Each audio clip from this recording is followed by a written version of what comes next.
বিসমিল্লাহির রহমানির রহিম। সবাইকে আসসালামু আলাইকুম রহমতুল্লাহ। 2 নং ওয়ার্ড বলতলি একটি ঐতিহ্যবাহী ওয়ার্ড।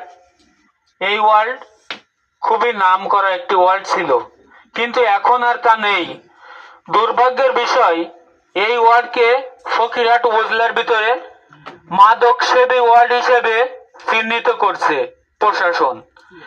এই ওয়ার্ডে এত পরিমাণ মাদকসেবী যে তার বলার নাই।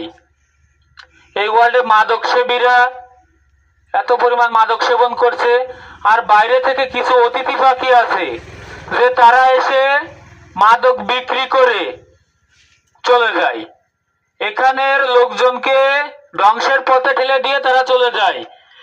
আমি সকল মাদক সেবীকে একটি মেসেজ দিতে চাই, আমার এসপি স্যারের মেসেজ, যে মাদক সেবী এর কোনো ছাড় নাই।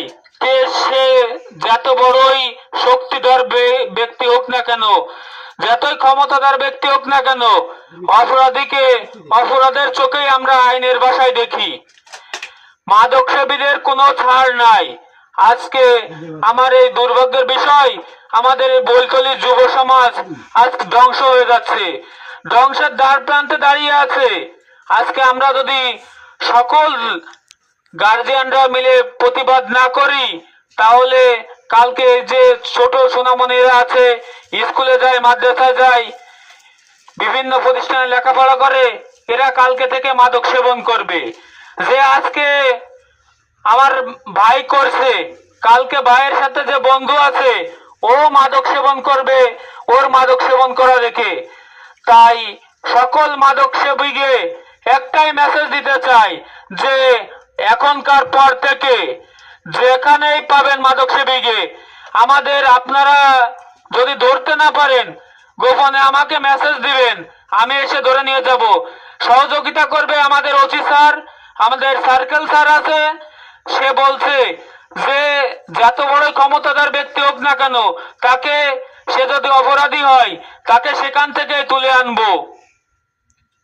তাই আর অতিথি পক্ষী গুলো আছে, এই আমাদের এই যে পয়েন্টে আমরা দাঁড়িয়ে আছি, এই পয়েন্ট হলো একটা অবদার পয়েন্ট। এখানে আমার কাছে মেসেজ আছে, এখানে সবচেয়ে গাজার একটা টপ পয়েন্ট।